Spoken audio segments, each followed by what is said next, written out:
Welcome to Friends in Fiction. 5 best-selling authors, endless stories.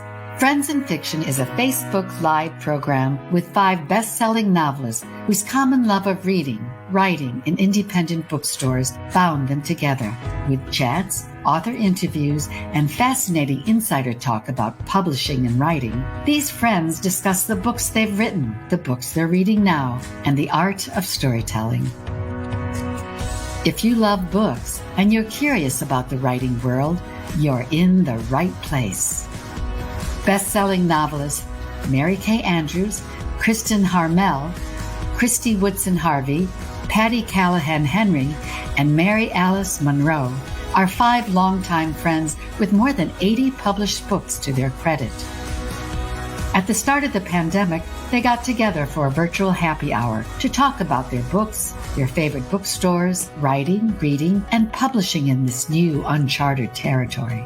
They're still talking, and they've added fascinating discussions with other best-selling novelists.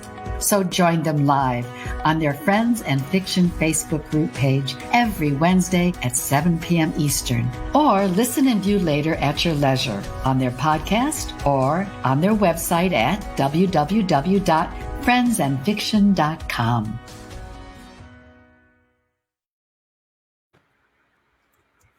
Hello.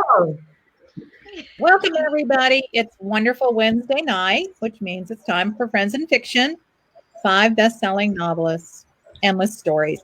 I'm Mary Kay Andrews, and I am so excited. I'm hosting my friend Charlaine Harris tonight, and my latest novel is Hello, Summer. Hi, I'm Kristen Harmel, and my latest novel is The Book of Lost Name. I'm Christy Woodson Harvey, and my latest book is Feels Like Falling. And if Christy just went, that means I go. I'm Henry, and my latest historical novel is Becoming Mrs. Lewis. I'm Mary Alice Monroe, and my latest novel is On Ocean Boulevard. Hey, thanks so much for hanging out with us tonight on Wednesday nights, as always, I hope. Tonight, we have the amazing Charlaine Harris as our guest. And what can I say about the woman who, well, if she didn't invent it, certainly she put the urban fantasy genre on the map. Charlaine's latest book is the second in her Gunny Rose series, A Longer Fall. And the third in this series, The Russian Cage, will be out in January. There it is. There is A Longer Fall, which is out now. I have known Charlaine since the earliest days of my own publishing journey when we were both writing mystery and serving on the board of an organization called Sisters in Crime. And to be perfectly honest, I seem to remember being around her at a mystery conference in the late 90s and hearing Charlaine talking about writing a series about a Southern barmaid who hangs out with vampires. And I thought to myself, yeah, like that's gonna sell.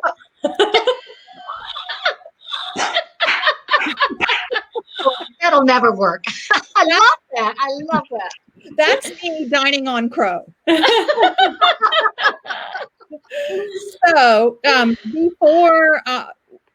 way back, Charlaine published 2 standalone mysteries before starting her series about a librarian sleuth, Aurora Teagarden.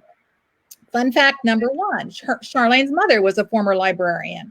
In 1990, Aurora came out in 1990, the first one. She was born in Tunica, Mississippi, and attended Rhodes College in Memphis. So I think that qualifies her to be a Rhodes Scholar.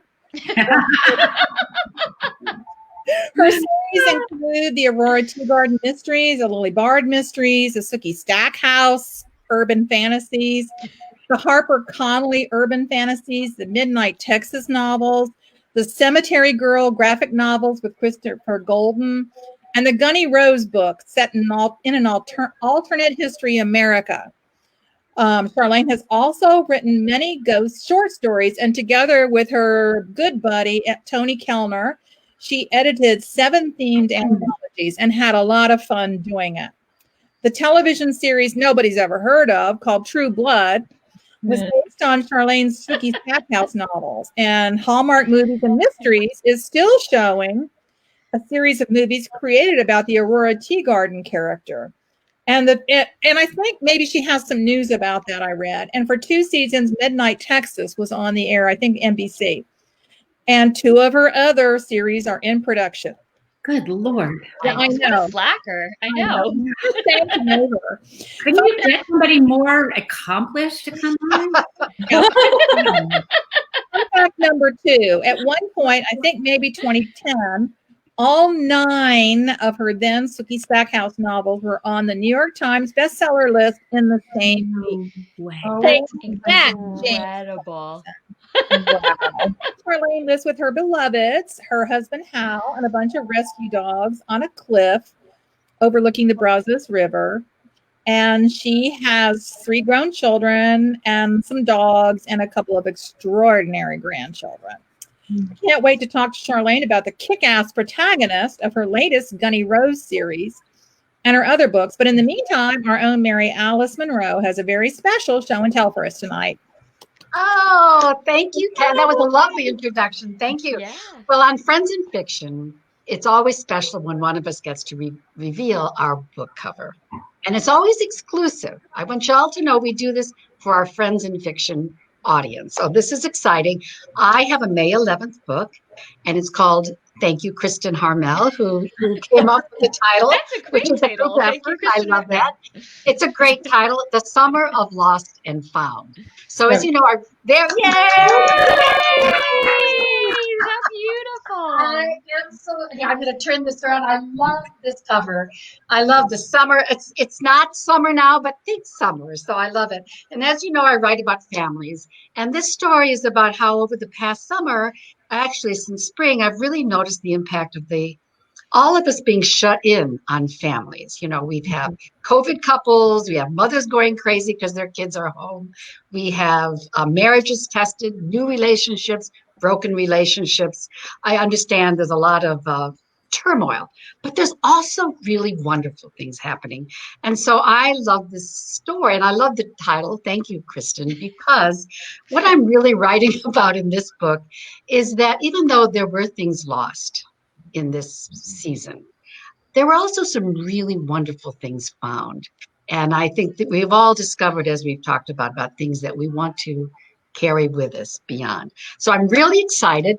Everyone who orders a copy or pre-orders a copy tonight from the bookstore, Murder by the Book, will get one of the koozies. I know we have the koozies. Yay! A Friends in Fiction koozie, which is a really popular item. So if you order tonight, you'll get not only the 10% discount, but that. And also anybody who orders anytime, anywhere. We had a really wonderful artist in Charleston called Harrison Shackelford. And here's her. Ooh, can you see it? Oh, beautiful. She made an original drawing. Actually, here's the painting. Isn't that gorgeous? She made an original turtle. I really love it. You know, we love our turtles. But she made that for us. And everyone, this is a beautiful cardstock from a printer in Charleston. And if you pre-order the book, you will get that. So anywhere, you go to my Facebook page, you go to anywhere, Instagram, my website, and all the information will be there. So yay, I'm out. I'm public. I've come out. Thank you. It's fun. This is an exciting moment for all of us, isn't it? Yeah, it truly is. Yeah, congratulations. Yeah, so as Mary Alice mentioned, our indie bookstore this week is Murder by the Book. Now, as you know, back when we started back in April, part of our mission was to support indie bookstores like Murder by the Books, which was chosen by Charlaine. It's one of the nation's oldest and largest mystery specialty bookstores. It was established in 1980 by Martha Farrington and purchased by our friend McKenna Jordan in 2009. The store stocks over 25,000 books, new and used, hardbacks and paperbacks, first editions, collectibles, gift items, mystery magazines, and they did a lot of great jigsaw puzzles. If you love jigsaw puzzles, check out Murder by the Book's website. Fun fact number 3, Murder by the Book was one of the first stores that hosted me on tour from my very first book in 1992. And they have hosted all the greats of genre fiction. So tonight they're offering 10% off on all of our books and of course Charlaine's, and I think pre-ordering.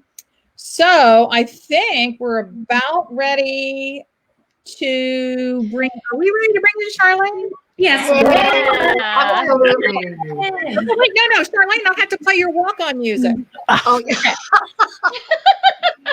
My roll-on music. Here we go.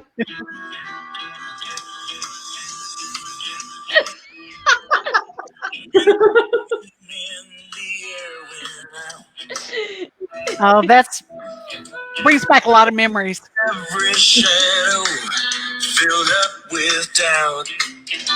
We loved hearing that music. That meant the show was on. Charlaine, you are the first person who's ever had walk-on music. So Yeah. Pretty amazing. That was a surprise to me too. But that show really did. I learned so much that I never expected to have to know, frankly. And I learned a lot about Hollywood. I learned a lot about actors. I just learned a lot. Most of it was at least interesting, if not actually good. What an experience. Charlaine, what have you been doing since during the pandemic lockdown? I know your new book's out in January. Are you going to be able to go out on tour? I know you're not. You're kind of iffy on book tours. I'm iffy now. I have some mobility problems. I have pretty severe arthritis, and touring can be quite uncomfortable for me. Right. I do want to support the book as much as I can because I'm just a kind of a team player, and I like to help my publisher make as much of the books as possible. But I'm getting to the point where I'm going, if people don't know who I am by now, when are they? And that's the point of touring, right? Yeah. I just think, they know who I am. They'll buy it or they won't, They definitely do. Okay, so to the other ladies, can we talk about guilty pleasures for a moment? Personally, I don't see why we have to feel guilty about pleasure. That's just me. Unless if it's legal and we're consenting adults. But is there anything, I want to know if there's anything, absurd that you find joy in indulging in during these pandemic days? Say, I don't know, online shopping for a country estate. Who would do that? That's weird. Let's start with Bar.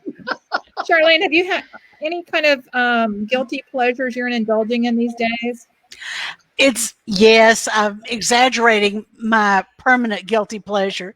When I finally started making more than subsistence level money writing, I made up my mind I would buy any book I wanted to buy.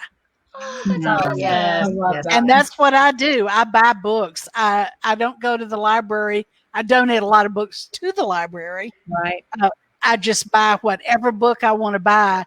And oh my gosh, have I bought books? Isn't that's cool? I love Yeah. Great answer. That's awesome. And you're reading how many books a week? Because I've seen your blog. You're like a manic reader, girl. I am. But that's really all I do. I write and I read. That's what I do.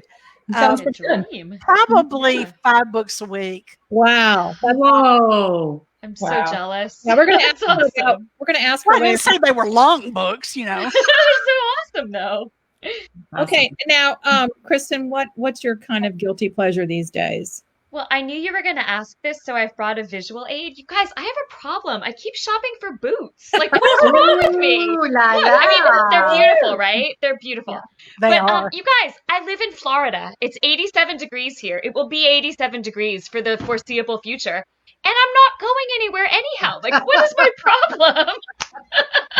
But I that's it. share That's that, my though. guilty pleasure. Hashtag cute boots. Okay, Patty Henry, we kind of already have those of us who know Patty and are on the morning text chains kind of know what Patty's guilty pleasure is.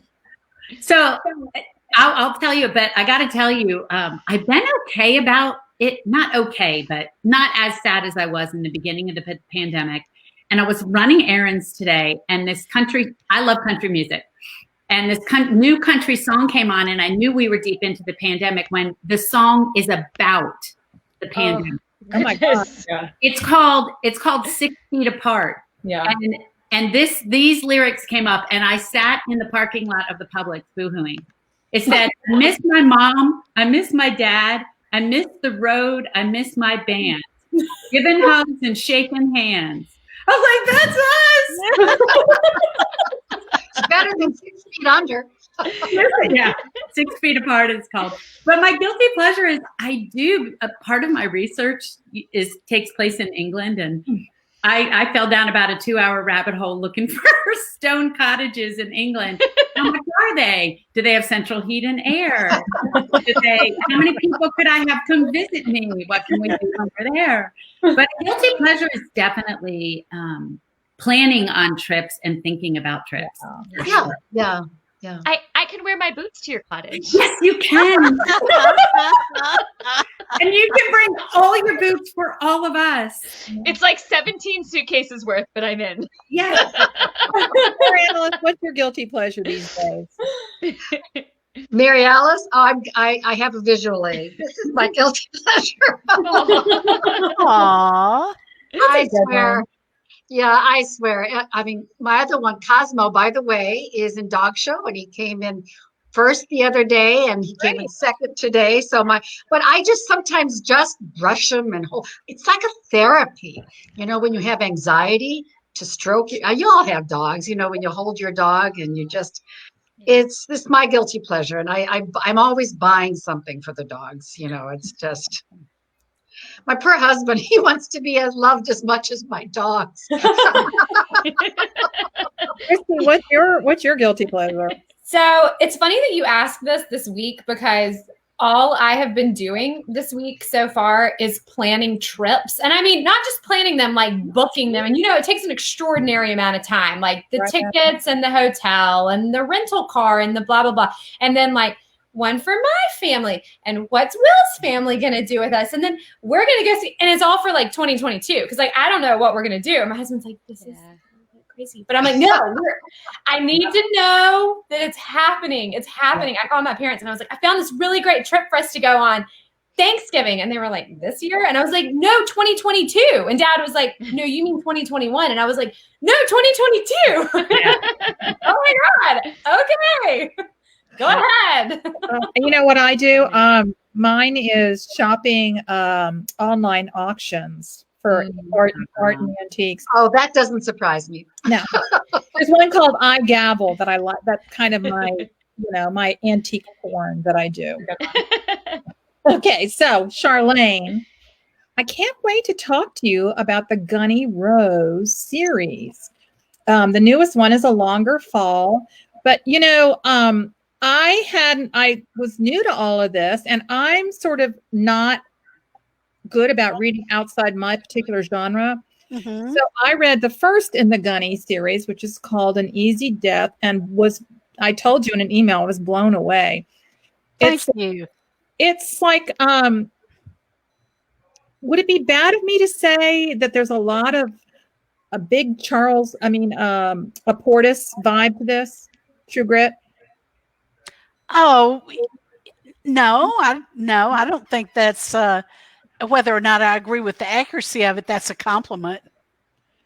I mean, it's a Western. It takes place in this, newly imagined 1930s America where Franklin Roosevelt has been assassinated and the United States is broken up into weird parts.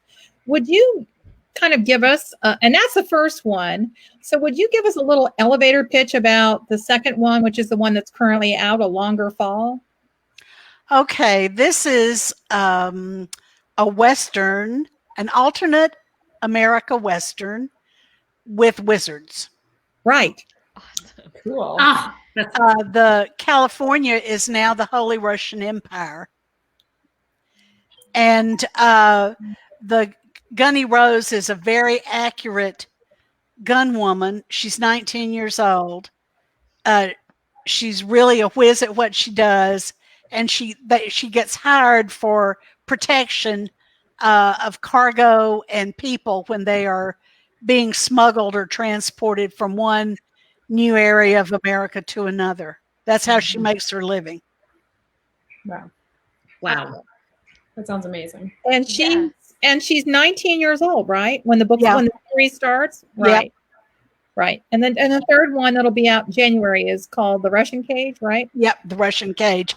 And there's that one takes place in California, formerly California, where her Russian prince / lover is from, lives, right? Yes, Eli.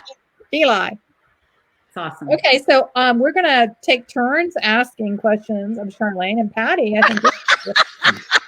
Okay, I'm ready. All right, ready? And I have a really deep, in-depth question, but before I ask it, everyone wants to know your dog's name. Oh, well, the Barky one is Colt, and the one who you saw at length, the corgi-looking one, is Abigail. We've brought Abigail from the pound, and Colt was wandering around my daughter's parking lot in college, and she brought him. Of course, she left him with us. So we've had Colt for 10 years now. Wow. He's probably about 12. Yeah. Everybody keeps asking about your dog's name, but I actually have a real question. Okay. So a lot of women authors start out writing fairy tales when they're young. I know I did. I was always writing imaginary stories, and the girls could turn into something else, and they could sneak through little doors. But I read that you weren't writing fairy tales. In 4th grade, you were writing ghost stories. I was. So really appropriate during the month of Halloween. Talk to us about your interest in the supernatural that goes all that way back.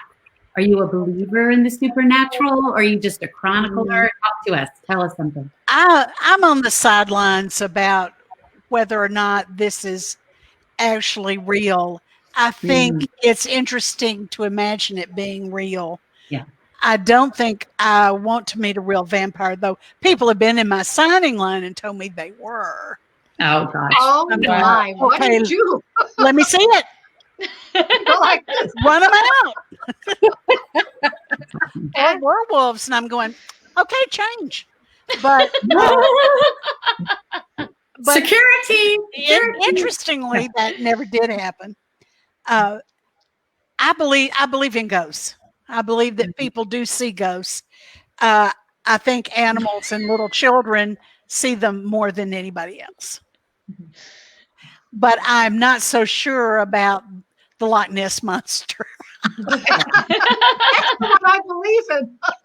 I don't know if any of you have yet read Max Brooks's Devolution, but it's a very scary Bigfoot book. Oh. And I just finished that. So I'm thinking really hard about that one. I just like the things that you don't see. Yeah. And I think it's interesting because you're really a spiritual person, right? I know am involved with your church, and that's your happy place. Yeah, very much so. I'm pretty serious about that. And it's been so hard not being able to go during the pandemic. Right. We had parking lot church where we would go sit in the parking lot and we could listen to the service on the radio. But now we're getting to go back in, and I think that's great. Yeah. I don't think being a spiritual person, spiritual, precludes believing in spirits. I don't. Not at all. I'm Irish. We believe in everything. Right, yeah. Exactly. We're extremely superstitious, all of that. So here's a question that I have been thinking a lot about. Now, Charlaine, you write female characters frequently who seem tough, like Gunny Rose, but they've been broken and they're vulnerable. I know that your Lily Bard series character is a rape survivor, which is something you've said was inspired by your own life. Could you talk a little bit about empowering those characters as you did yourself to deal with the rape, and how that was just a deliberate decision on your part, which I think is such a generous decision too, not to keep it, locked up inside. And I love how you wrote about using your writing to clean out the dark spaces. I love that. I love that line. I Yeah. love it. I think all of us do that to a certain extent, Absolutely. maybe consciously and literally to write about what's happened to us, or maybe use metaphors for things that have wounded us really deeply. I have always felt it certainly changed my life completely because I felt so grateful to live, so profoundly thankful. And I thought, I am strong enough to get through this. So many people are not, and they stay silent. But I want anyone who thinks they can speak about it to say, this happened to me and I am not ashamed. Yeah. It is not my shame that this happened. It is the shame of the person who did this to me. And I will not let him pull me down. Right. So true. Powerful. Yeah, absolutely. I think that's so great to bring people, to bring women especially out of the shadows of guilt and shame and into the daylight. And what I love is that you give your characters, your fictional characters, power. That's what I love. Oh, don't we all need some of that? Yeah. We all do. Yeah, like Elizabeth Rose is a badass. She is. I realized a couple of years ago that I really enjoyed movies where women shot a lot of men. Yeah. And I kept thinking, I like this movie. What did I like about it? And I thought, she killed a lot of guys in that movie. And I thought, what does that say about me? And for a while, that bothered me. And then I thought, oh, what the heck? So I thought, why don't I ever write about women who do that? So I did. That's And awesome. I love how in An Easy Death, Elizabeth, I don't even know what Elizabeth's body count is in that first book. It's pretty high. Yep. Each time she thinks about it and she makes a decision, a conscious decision. This person needs to die, or in one scene she belts a woman across the face with the stock of her rifle instead of killing her. She just needs that woman out of the way. She decides she won't kill her. And I like that you give her that power. Well, maybe it's the power we all feel like we would want, but we don't really, or maybe we would really enjoy it.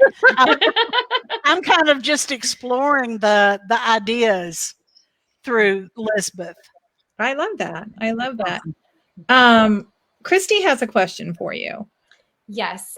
So you have the most incredible world building skills. For instance, the Gunny Rose series, which you've kind of mentioned, is set in a post-apocalyptic Wild West-like setting of alternative history in a world where FDR has been assassinated, his VP has died of influenza, and the U.S. has fractured into foreign-ruled empires like the Holy Russian Empire in California. So how does one construct a world like this? I mean, it blows my mind. I can't imagine. It's, I think this is where experience helps. Mm-hmm. My first big world building was with Suki, and I just built her world piecemeal because for her to be the person she was, her world had to be a certain way. Mm-hmm. And that's really how I go about it. I start with the person I want to write about, and then construct the world to let her do what I want her to do. Yeah. And that's the way it always works out. Wow. I know people who have worked on a world for 4 years, and I'm going, when are you going to write the book? Yeah. It's like starting to research wolves when you're writing about werewolves, and 2 hours later you're watching wolves in Yellowstone Park. Yeah. And you go, wait, how did this happen? I'm raising my hand. Yeah, it's really going down rabbit holes. Yeah. You just think, And how many cottages in Britain could I rent at a time? Exactly. All right, that was unkind. That was unkind. That was right at you, Patty. I know. I took it like right here. I get it. I raised my hand. I get it. Kristen has a question for you too. Oh, Mary Alice, you want to go first? Sure. Sorry, Mary Alice. That's fine. Well, Kristen and I are both your biggest fans. Truly, we love. Thank you. We are, and I know that the Sookie Stackhouse series was so popular. It spawned this huge series. Now they're a television series, but then there was True Blood. And it was a time when all of us, everyone you knew was watching that show at the same time.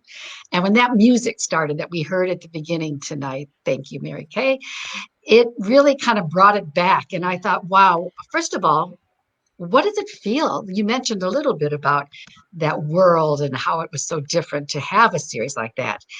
But as the author and the creator, you have to move on. We never wanted that series to end. Yeah. We were like, no, just give us one more season. And yet you're probably like, okay, I want to get on to something else now. How do you make that transition? How do you feel like, are you letting down your fans? Do you feel that? Or are you just like, no, I'm moving forward? How do you handle that? I think it would be irresponsible of me to keep on writing a series when I had lost my gusto for it. Yeah. I think that is letting your readers down, Right. giving them less than your best. I had kind of reached a point where I was thinking, how much longer can I do this? Because as you can imagine, it was very stressful. Mm-hmm.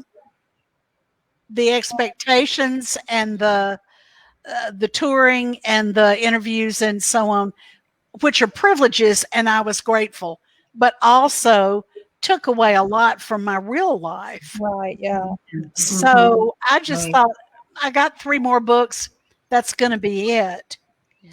And so I made that decision, and of course, my publisher wasn't happy because they wanted to keep on publishing those forever. Yeah. And I understood that.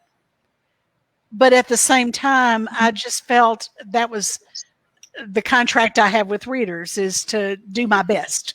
Right. And that, after that, it wouldn't have been my best. So it wasn't a very popular move with anyone in the world but me and possibly my family. But I called it quits on the 13th book. Yeah. That's a lot of books. That's a though. I mean, it's lot. not like That was a Yeah. lot you of cannot books. shortchange It is, anybody it really with is. 13 Yeah. books. Yeah. Was there any symbolism in the number 13? I was I just was going to gonna ask say. No, that was just Ah. how it worked out. But I thought that was ran out of pretty gas? great. Yeah, you ran out of gas. I ran But also, I I'll ran bet out of you wanted gas. to do more. You had other ideas, I'll bet, that you wanted to. Oh yeah, sure. Though you probably don't even know this, but someone published the ending of the book before the book came out, I did. no. What? and it No, I was didn't know just a, excuse me, shitstorm. It was terrible, Yes. terrible, terrible. Awful. My Uh, heart just I rolled. never heard of that. Yeah. I just got such an avalanche of hate. Oh, that's awful. They're your characters. That's yeah. I'm it was sorry. a very tough time. Very I'm Yeah. tough. sorry. That's terrible. Yeah. All those people who loved me just hated me. Oh no. And I just had to, I had to learn to toughen up quite a bit. Yeah. Oh my goodness. I'm I so did sorry. not know that. That's Oh, Yeah. I count that as one of the worst things that ever happened to me. Oh my gosh. Wow. Well, speaking of people who love you, I was always in that camp. And Sean, I'm serious. Wait. You don't believe me, but Sean, I believe there's photographic evidence of my Halloween costume. From Cool. that was 11 years ago. I was Sookie Stackhouse for Halloween, the year I was 30, which was probably too old to be dressing like Sookie Stackhouse, honestly. No. You look But there I great. am as Sookie, and so now my secret's out. I'm a crazy big True Blood fan. Oh, well, let me Charlaine, show you. Let me show you here. This is my vial of True Blood. oh my goodness. Oh, that's amazing. Yeah, this was one of the promo items that they gave out at the premiere in the press kits, it says True Blood synthetic blood. It's not really mine. Good. Good. This product is guaranteed to be 100% effective. Charlaine, if only I'd known you 11 years ago, that would have helped with the Halloween costume. That's right. It would have. You would have looked so authentic. Exactly. Was it that long ago? No, don't say it was that long ago. What, that True Blood was on and Yeah. that the books were out? Yeah, that costume was from 2009, and I think that was a couple years into the series. Yeah, Wow. if I'm Where remembering does right. the time go? Yeah, crazy. If only I had a percentage of the merchandising. I know. Sorry, I'll send you like the dollar proceeds from that shirt in the mail. You can send her books, and then she won't have to buy yours. No, that's There right. you You know go. what? I'll send you the book of last names. Yeah, exactly. So, Charlaine, I wanted to ask you a question that we like to ask our guests every week.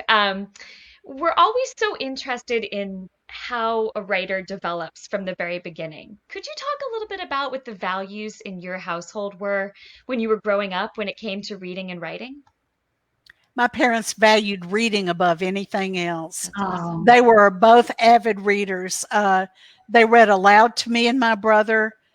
They were always reading themselves, which I think is the best example you can set for your children and grandchildren, is to show them that you yourself revere the written word. They read, I read, they bought me books when I couldn't get enough from the library to read. They never told me I couldn't be a writer, which is pretty valuable. Yeah. My brother was quite a reader too. And we just grew up reading. And I gradually came to think, that's the best thing in the world to do. That was all I ever wanted to do. Yeah. And I began to feel that I could do that. That's awesome. Don't you think Oh, yeah. when that's something you can do it? You think I can do that. And eventually I married Hal, who is my second husband of 42 years. And he gave me the option of staying home instead of going to work, and bought me, and this was real high tech, an electric typewriter for our wedding big deal. present. Oh. It was wonderful. Charlaine, that is a big deal. Was it a Selectric? It was I think it was. I can't even a remember rolling now. I know. I'm showing my age. Yeah. It had a cartridge that you popped into it. Yeah. And I wrote my first 2 books on that. Yeah. Back when cut and paste meant cut and paste. Yes. Oh, golly. I never will forget the stress of typing a clean copy to send to the publisher. Yes. Whiteout. I don't think kids know what whiteout is anymore.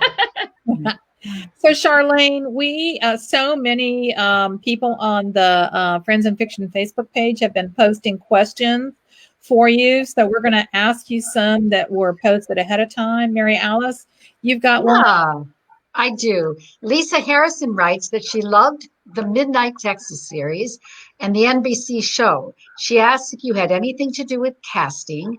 And Christina Wilt wants to know whether there will be any more books in the Midnight series. Okay, 2 questions about one series. I like that.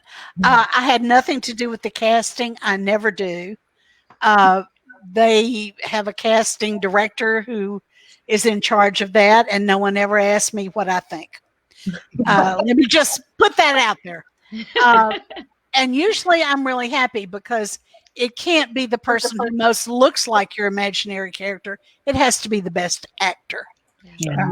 And I wish there would be more of the TV show. I was really very disappointed when it was canceled. And my publisher, there they go again. My publisher, Music to my ears. yes, yeah. My publisher has not asked me for any more Midnight books. So there you have it. Christy, you've got a question for Charlaine. Yes. So Anissa Joy Armstrong wants to know what inspires you to keep writing such great books after 30 plus years in the business? I believe in always trying my best to write the best book I possibly can. That's our contract with the reader, I think. Not to try to please them, but to try to write the best book that we possibly can write. Sometimes I achieve my goal, and I think that's the best I can do. If you don't like it, I'm sorry, that's it. Sometimes I feel like I didn't hit my mark, but I tried as hard as I could, and that has to be worth something. Can we record that and play it on a loop? Like, I know. Sorry, I did my best. And that's so wise. I feel like that's such a struggle. It's like what everyone's going to think. And you're so right. You can't control that. You can't control that, and you can't anticipate it, and you can't write for that reason. People said, do you always try to write what your fans want? And I'm going, no, how do I know that? Yeah. That's good advice. Okay, so Patty has pulled a couple questions, right, Patty? Off people are posting as we're talking. Yeah, people are posting like crazy. So whatever you were talking about, that the people who loved you, hated you, I don't believe you, because you have like a love fest going on over here. Yeah, see, I've fallen in love with Charlaine in the last 30 minutes. One thing I do want to shout out before I ask another question that's been posted live is a woman named Sharon Carlson Person is drinking with you ladies tonight because her birthday is tomorrow. Oh, happy birthday! Cheers to Sharon! Oh, hey, Sharon. Cheers, happy birthday. It's kombucha, but it'll suffice. Yeah. So Cindy Hall, a woman named Cindy Hall asked, how do you keep track of all the details of these many worlds? Charts, scrapbooks, detailed notes. How do you keep track of this? Okay, the bullet answer is not very well. Good. The longer answer is that for the Sookie books, I finally asked one of my dear readers who has honestly the most photographic memory I've ever encountered, if she would do a Bible for me about the Sookie books. Awesome. And if I got stuck, I could email her and say, wait, what book was Edgar in? And she could say, oh, he was in the 4th book, 5th chapter. Oh my You know, and I would gosh, go, that's amazing. oh, you're wonderful. Oh my gosh. And now I'm trying to keep a good account of all my characters.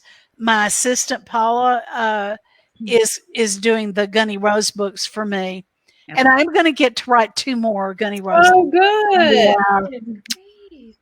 I was pretty happy about that. So Paula's been keeping track of that for me. I make notes in a notebook as I go along, but I'm anything but consistent. I'm always working. I don't know about you all. I'm always working on my writing method, thinking someday I will hit on the perfect way. And everyone seems to think it gets easier the more books you write. No. It doesn't. Thank you for saying that. Oh, especially this week, I'm under deadline and I'm dying 1,000 deaths. So to hear you say that makes my heart, yes. No, it's that for all of us, everyone is convinced by the time they've read the book the 4th or 5th time that it's the worst book they ever wrote. Oh, yeah. Yeah. Yeah. And then- yeah.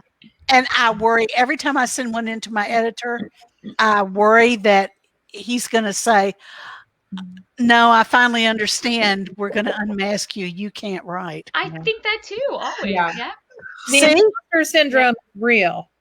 Yeah, it doesn't get easier. In women, Yeah. especially, Yeah. I think. I think Yep. we Yep. suffer. We suffer from, I don't know, maybe that's a sexist thing to say, but I think we all suffer from that. Yeah. I like to say, Desire. I'm not terrified of it. Why bother? So Imposter that's what I tell That's what myself. Sean Right? says. Patty, you got the book? But I think we all just really, I think everyone, I'm looking at you all, everyone here really cares that it is the best book we wrote. Absolutely. We're not tossing books out. We really care. And so that's where the fear comes in a little bit. Yeah. Patty, you Yep. have another question to pull? Kristen, you want to grab one? Sure, yeah. Shelley Marsh says, oh, actually, before I read that though, I wanted to say we have two readers. One, Andrea Piles said we named our cat Sookie Stackhouse because we love the Oh, series. yeah. And Donna Ramsey Sexton says we had cats named Sookie and Eric. So there you go, ruling good. cat Love, kingdom, which is so sweet. love, love, love. So we have a reader named Shelley Marsh who says, Charlaine, can you tell us about how your transition from traditional mysteries into supernatural subject matter came about? Oh, good question. Well, I got tired of writing with the restrictions that were on mysteries then. They no longer pertain now, thank goodness. But there were lots of, as Kathy knows, there were so many limitations on mysteries then. And I couldn't figure out the reason for them. I thought, surely readers wouldn't mind a little bit different. Some of them did. But I thought, I just want to write something that has everything in it. Yeah. Everything, a vampire, werewolf, just maybe even a sex scene. Just everything I've ever wanted to try just to see if I could do it. Yeah. And my agent was not a big fan of Dead Until Dark. And it took him 2 years to sell it.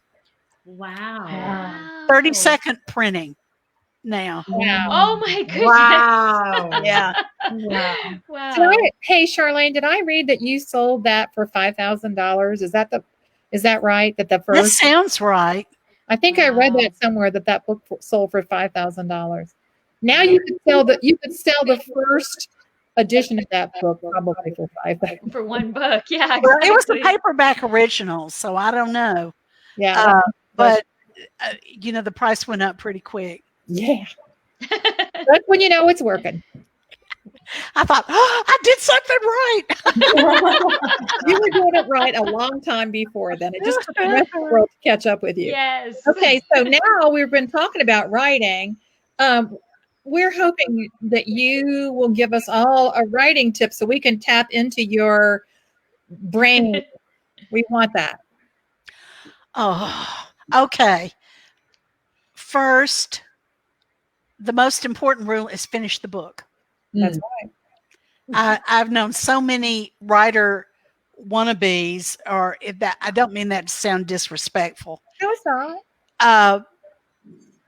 who say, "Oh, I started a book and I got about 40 pages into it. Then I had a better idea, so I dropped that one. I started writing it, and I thought, Yeah.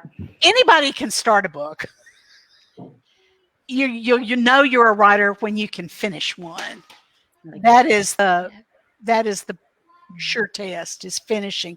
Another thing is, when you come to a point and you are roadblocked, usually to me it means, oh, and they're going to growl and bark again. Usually to me it means that I made a mistake in the previous 10 or 20 pages. And if I go back and correct that mistake, then it will flow smoothly. Yeah. Right. That's great advice. Abigail, Right, we're used to it. go out and bark. Don't bark inside. Outside voices. Give it Exactly.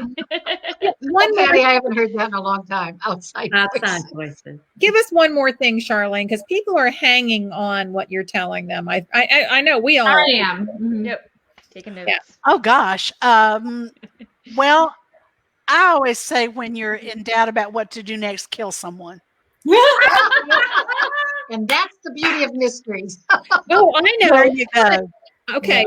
Can we just talk girl to girl? Sure. Can you talk about sex scenes? Well, I always wanted to see if I could write one, and I didn't want to have multiple sex scenes in a book, because that's not the kind of book I write. Yeah. But if I wrote one, I wanted it to be good. Yeah. Anybody can write a bad sex scene. I've read some that, kind of put me in stitches, but I thought, no, I want this to be good. Maybe I overdid that a little bit, because I would get people in my signing lines who would say, me and my boyfriend wait for your books to come, and then we do everything that's in. And I'm going, Oh, God. you know, don't really know what to say. Nobody has ever said that to me. Good. Okay. I was just like, thanks. I think I don't know. Okay. Awesome. I was reading and not that there were that many of them in An Easy Death, but I just found them appropriate. Like when that moment happened, there was a slow burn, and then Elizabeth talked about what she wanted. That's Which awesome. I liked. Yeah, I like. Well, the sex scenes in there are very different from the ones in True Blood because different people Right. are telling the story. Right. And Lisbeth is very plain spoken and straightforward and not flirty, not at all. I mean, she doesn't even know how. No. So I think that gives her sex scenes a different. Yeah, they're just a whole different experience. She's kind of a feral creature in a little bit, in a little bit of a way. Yes. I thought She's very close to her feelings, and she conceals a lot of them. right. She doesn't have much to say. No, thank God. You know. Okay. So we did the writing tips. We're going to talk about book recommendations. And Christy's got a book recommendation she can't wait to talk about. I do. So a book that just came out yesterday. It's called Goodnight, Beautiful. I think, yes, by Amy Malloy. She's the New York Times bestselling author of The Perfect Mother. And this is a really incredible story about this newlywed sort of perfect couple and what happens when the husband disappears. So yeah, y'all should definitely check it out. It's a great one. And perfect for right now. It's a good Halloween story, right? Charlaine, I know on Charlaine's blog, Charlaine Harris, she's so great about posting all the books she's been reading and loving. Charlaine, I saw you posted something pretty recently about something you love really recently. Could you talk about that a tiny bit? Sure, though I'm not sure which one. I'm not either. I just know you're just like so great about sharing that. I love that. Oh, well, nobody reads one book a year. No, but you're very generous about letting people know what you've loved. Okay, there we go. Oh, what a gorgeous cover. Isn't that beautiful? Great cover. I'm a big fan of Naomi Novik's, and this is a different series of hers. It's like a much grimmer Harry Potter, much grimmer.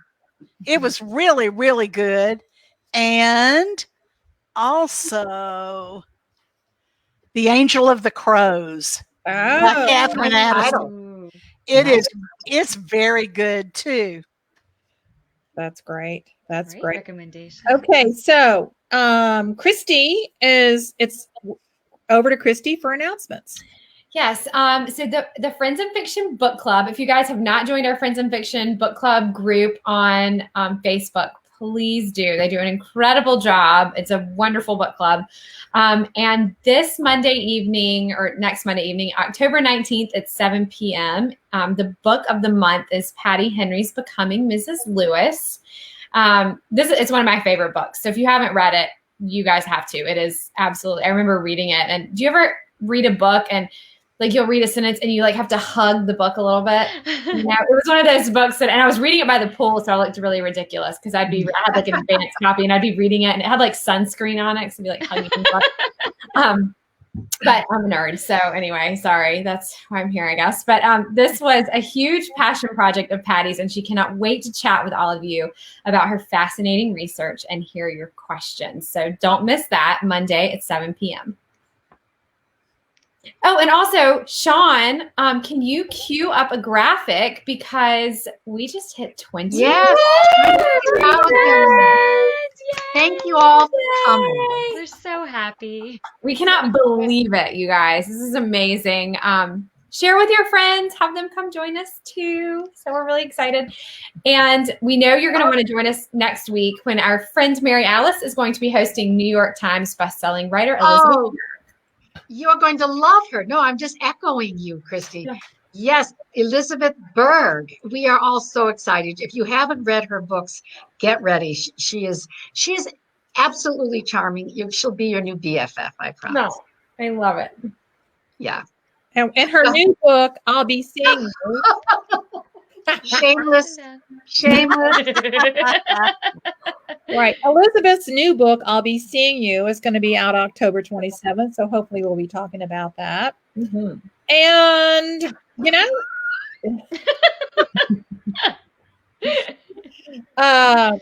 that is our show for tonight. Oh, thank you. Had a Charlaine, wonderful what a time. treat. Thank you. Yeah, it was so good to meet you, Charlaine. You're so fun. We loved having Charlaine with us tonight, and having I know Charlaine and I share a real love for Murder by the Book. They are Yes. They supported me when I was nobody. Me too. Yeah. I mean, the first book tour I went on in 1992, when my first mystery came out, they sent me to Murder by the Book, and Dean James, who another one of our dear friends, took us to, I mean, the ritual was you would go out for Tex-Mex and margaritas, right, Charlaine? Yep. And I'll tell you what, I didn't have enough money for a hotel, and Martha Farrington let me stay at her house. Oh, wow. Yeah. That's great. so. So everybody buy a book tonight for Murder by the Book. Yes, please. And this week is that A word place, and indie bookstores are really trying to encourage people, instead of ordering books, downloading books from that A place. Order books from indies, not just Murder by the Book, but your local indies that are, in your community. So that's it for tonight. We want to thank Charlaine Oh, thank you for being with us tonight. Fun. For Murder by the Book being our bookseller. But most of all, we want to thank all of you, all 20,000 plus of you, for coming together with us on Wednesday nights for Friends and Fiction. And we are out like a trout. Bye, Charlaine. You're amazing. Bye, Charlaine. Thank you so much. Thank you. Bye, everybody. Oh, she was amazing. She was so fun. Oh my This gosh. This is one of those times, just like last week, that I think, oh man, if we were just all in the same room. Right. Yes. Right? It's just, Well, maybe we can make that happen someday Yeah. once COVID stuff is over. but she's just, yeah. I'll go ahead and book everyone's tickets. They're fully refundable. 2022. Here we not come. worry. I'll book the English tickets. You book the America ticket. We'll be good. I'll bring the boots. Or if you'll just go ahead and buy the house, Patty, I'll book the tickets. I'll buy We wear the same size shoe, so just bring me some of those. We have to find out what shoes we wear. I'm not 6.5, anybody? Yeah. More. I brought more. I like that. Oh, I like this. I really like the leopard ones though. If you could, I call those dead. I'm still wearing flip-flops up here in Atlanta. I'm barefoot. Me at the too. moment. I mean, that's why the boots are insanity. Like, what am I doing? One of my best friends lives in Lauderdale, and she buys boots so that once a year when she comes up north, she can wear boots. Because Right. who wears boots in Fort Lauderdale? And I mean, listen, you Or can Orlando. use your AC and just wear them around your house. You're not going anywhere anyway. So just I'm not. You know, when I was in Austin, I bought those big, gorgeous, colorful boots from those big, cowboy boot kind of things. I love them, but I don't have many places to wear them. Everyone has a pair, right? Yeah. I love Cowboy boots. Yeah. We got to go to Nashville or something so I can I have. wear mine all the time. like Do all you? the time. Yeah. Really? I wear my cowboy boots a lot. Yeah, Do I you? wear mine all the time. Well, I'm With pulling jeans. mine out then. Yeah. Yeah. Cowboy boots. I have foot issues. Well, you I have am cute dreading So Patty what? when she said that about writing her way out of the dark, Mhm. I was like, That I was feel like incredible. I want to put that quote somewhere. It reminded me the research I was doing for another book. C.S. Lewis has this quote about how ink is the cure for all ills. Oh, That you That's a can good write one. your way through things. And it made me think of that That's a when good she point. said that, that we can use it for that. That was powerful of her to share all of It that. was. I yeah. agree. You know, I emailed her ahead of time because when I was, doing research to ask her, she had talked about it in an early interview to ask her if she would mind talking about it. And she said, well, it's not her usual thing, but she felt like women needed to be able That's awesome. to talk about it and not feel ashamed about it. Yeah. It's Well, that's a incredible. kind of power that Yeah. that she has. Yeah. I remember Pat Conroy always talked about his the mental illness in his family, and everyone felt so Right. comfortable and also free to go get help. And that's exactly what Charlaine was Yeah. doing as well. She's giving it a name, she's voicing it, and lets people say, I can get help, I'm okay. And That's awesome. one thing about Charlaine that I've known since the beginning is from the very beginning, she's been such a generous person. Yeah. She would collaborate with other authors, even from the very beginning. And that's really such a great thing. Like, I talked about my little essay in the newsletter this week about women collaborating and commiserating and communicating. And I think that's one of the things that I really love about Charlaine is that she's always done that. She's always, Nice. she's had friends in the writing community and she's helped lift them up. She's collaborated. Yeah. And that's the sign of a wonderful open heart. And that's part of, I think, about her willingness to write about her own experience and to share it, through the lens of fiction. Because like in the first book in her Gunny Rose series, which I did not expect to love it, but I did. Her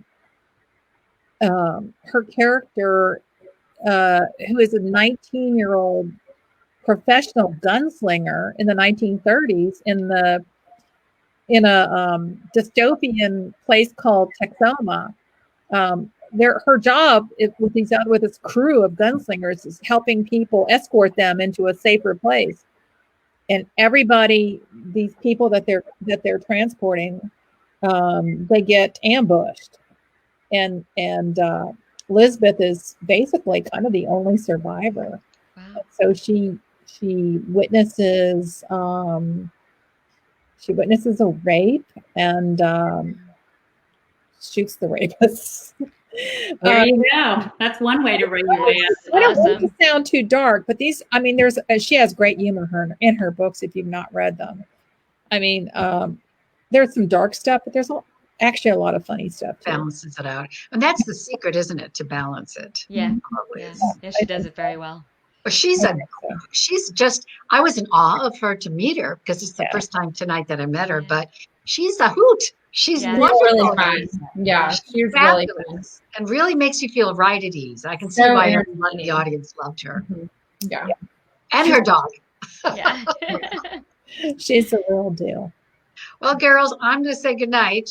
I I am love you all. Good luck with your deadline. Thank you. Thank you. Bye. Kathy, thank you for tonight. That was awesome. It Great was a job, fun night. great I loved job. the crow. I There loved you the crow. go. Yeah. Well, Last the time we're music. lost and found. Thanks, Sean. Thanks for all your behind. Yeah, Sean. Sean, Thank you're you the best. for fun Meg too. too. Okay, guys. Good night, everybody. Bye, everybody. Bye, all. Bye. Good night.